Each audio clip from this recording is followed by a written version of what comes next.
Hello दोस्तों, आज हम लोग कुछ इंपॉर्टेंट क्वेश्चन डिस्कस करेंगे जो कि शॉर्ट क्वेश्चंस और 5 मार्क्स का या 2 मार्क्स दोनों मार्क्स में आपको डिफाइन हो सकता है, आ सकता है। ठीक है, ये हमें रिक्वेस्ट आया था एक मैम का कि वो उन्होंने कमेंट किया था कि यूनिट और सब यूनिट से अकॉर्डिंग उन्हें डिफरेंस बिटवीन चाहिए। क्या मैम आप प्रोवाइड करवा देंगे? तो please thank you so much हमें कॉमेंट करने के लिए सबसे पहले, क्योंकि इससे रिलेटेड मैं सोच ही रही थी आप लोगों के लिए अपलोड कर दूँगी, क्योंकि एक ऐसा इंपॉर्टेंट टॉपिक है ये कि इससे रिलेटेड आपको 100% क्वेश्चंस देखने को मिलता है आपको, ठीक है, एग्जाम में। तो चलिए आप लोगों का स्वागत करते हैं आपके अपने चैनल में जिसका नाम है पेडागोजी ऑफ क्यूरियोसिटी और मेरा नाम पूजा सिंह है।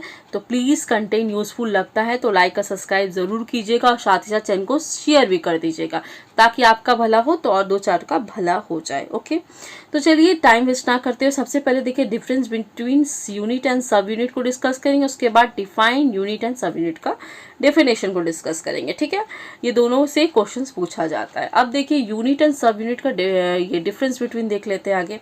तो देखिए यहाँ पे क्या है, syllabus the chief component of curriculum of a class in generally divided into units। Okay friend, आगे हम लोग यूनिट डिवाइड करते हैं, फिर सब यूनिट आता है, ठीक है, फिर प्री यूनिट आता है, फिर यहाँ पर देख सकते हो डिस प्री सब यूनिट, फिर देख सकते हो यहाँ पे this division in segment in done only for the teaching purpose. ये टीचिंग पर्पस के लिए ही डिवाइड किया जाता है, क्या कि छोटे छोटे यूनिट में रहेगा तो एक क्लास में आपको पढ़ाने में आसानी होगा, बच्चों को समझ में भी आएगा। The units are further divided into sub units. This sub units are either linked to the each other or support in the getting the couple unit clear to the student।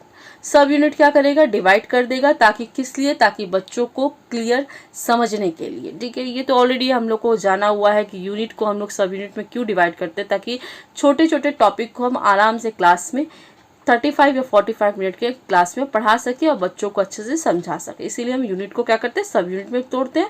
यदि सब यूनिट से ज़्यादा हुआ तो हम लोग pre सब unit में तोड़ देते हैं। ठीक है, चलिए अब बात करेंगे हम लोग डेफिनेशन के बारे में यूनिट और सब यूनिट के। ठीक है, तो देखिए यूनिट का डेफिनेशन सबसे पहले डिस्कस करते हैं। ये unit of study may be understood as a block of closely related subject matter which can condensely be overview by the learners within a short span of time। Okay दोस्तों, अब बात करेंगे सब यूनिट का। तो each सब unit represent a bit of knowledge in that unit। each sub unit further consists of a few lessons। each lessons again comprise a number of learning experience। Okay दोस्तों, तो ये देखिए काफ़ी इजी था, थोड़ा टफ हो जाएगा बहुत लोगों के लिए, पर देखिए इससे और इजी मुझे सब यूनिट और यूनिट का नहीं पॉसिबल हुआ आप लोगों के लिए लाना। ठीक है, तो प्लीज़ फ्रेंड इसको थोड़ा सा मैनेज करो, क्योंकि इससे रिलेटेड आपको क्वेश्चंस 100% देखने को मिलता है। और thank you so much ma'am, आपने कॉमेंट किया, मैं सोच ही रही थी कि इसके लिए इसको आप तक पहुँचाऊँगी कंटेंट, पर चलिए आपके द्वारा पहुँचा, बहुत बहुत धन्यवाद हमें कॉमेंट करने के लिए। ठीक है, अब चलिए हम लोग थर्ड वाला क्वेश्चन देखते हैं। ये भी काफ़ी हद तक पूछा जाता है 2 और 5 मार्क्स में। ठीक है दोस्तों, define debates discussion and competition. Okay, तो कभी कभी देखिए डिबेटी का क्या होता है, शॉर्ट नोट दे दिया जाता है कि शॉर्ट नोट लिखो डिबेट के बारे में। ओके, चलिए देख लेते हैं, डिस्कशन कर लेते हैं। स्टूडेंट्स में organise debate discussions and competition to the improve their vocal power of the students.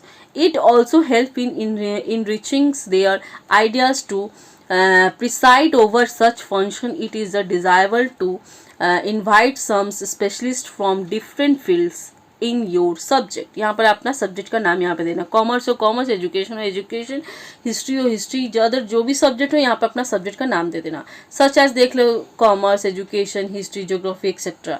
They can also be requested to give a brave talk to inspire the student. Okay, तो ये रहा debate का एक definition. ये आप 5 marks में भी mention कर सकते हो, 2 मार्क्स में भी आता है तो 2 मार्क्स में भी इसको लिख सकते हो विदाउट डाउट। ठीक है, चलिए अब हम लोग बात करते हैं define wall and annual magazine. इससे भी रिलेटेड आपको 5 मार्क्स में क्वेश्चंस और साथ ही साथ 2 मार्क्स में क्वेश्चंस देखने को मिलता है दोस्तों। ठीक है, तो चलिए देख लेते हैं वॉल मैगजीन होता क्या है, एनुअल एंड वॉल मैगजीन। तो यहाँ पे देखिए wall annual magazine may be introduce and student may be use to contribute articles for it in their own hand writing. Their contribution may also be in the form of sketch, cartoons, designs or paintings. All these contributions from the students should be checked by the subject teacher before bring display on the wall animal magazine. ठीक है, यार subject teacher मैंने mention किया, आप चाहो तो अपना subject teacher यहाँ पर लिख सकते हो। Commerce teacher, education teacher, economics teacher, history teacher, geography teacher, philosophy teacher, जो आपका सब्जेक्ट आप यहाँ पर मेंशन कर देना। The article selected for the display may be allowed to remain on the board 2 or 3 days and then replaced by new ones. Some of the article display may be selected for the publication in school magazine. अब इससे easy और क्या लिखूं दोस्तों, बहुत easy form में मैंने इसे लिखा है। ये आपको डेफिनेटली देखने को मिलता है 5 और 2 मार्क्स में क्वेश्चंस आपको आता ही आता है। ये सब क्वेश्चंस आप अच्छे से पढ़ के जाओ, आपका 100% एग्जाम अच्छा जाएगा। और ऐसा बहुत सारा क्वेश्चंस मैंने ऑलरेडी अपलोड करके रखा है आगे 3rd सेमेस्टर्स के लिए। देखिए बहुत सारे क्वेश्चन है, बहुत अच्छे शॉर्ट क्वेश्चन अपलोड है। चाहो तो प्लीज प्लेलिस्ट में जाओ, ऑल थ्योरी वाले जो सेमेस्टर ऑल थ्योरी के प्लेलिस्ट है वहां पे चेक करो, आपको बहुत सारा शॉर्ट क्वेश्चंस मिलेगा जो कि इंपॉर्टेंस है, जो कि आपका एग्जाम में पूछा जाता है। अब विथ इजी एक्सप्लेनेशन के साथ, इजी लिखने का पैटर्न, इजी लैंग्वेज है। हम लोग को क्या चाहिए दोस्तों, इजी लैंग्वेज हो जो हम लोग को क्या हो, आसानी से याद हो सके। ठीक है, तो प्लीज फ्रेंड कंटिन्यू रखो, अच्छे से पढ़ो और बेस्ट ऑफ लक, एग्ज़ाम अच्छे से देना, विदाउट टेंशन का एग्ज़ाम दो, आपका एग्ज़ाम बहुत अच्छा जाएगा। और मैं कोशिश कर रही हूँ जल्द से जल्द आपको आंसर जल्दी से जल्दी प्रोवाइड करवा दूँ। जो इंपॉर्टेंट क्वेश्चंस है आपके एग्ज़ाम में आएंगे उससे रिलेटेड आपको क्वेश्चंस देखने को मेरे चैनल में ज़रूर मिलेगा विद आंसर के साथ। ओके, तो प्लीज़ कंटेंट पसंद आए तो लाइक और सब्सक्राइब ज़रूर कर देना और चैनल के साथ यहीं जुड़े रहना और प्लीज़ कॉमेंट करते रहना। थैंक यू सो मच दोस्तों।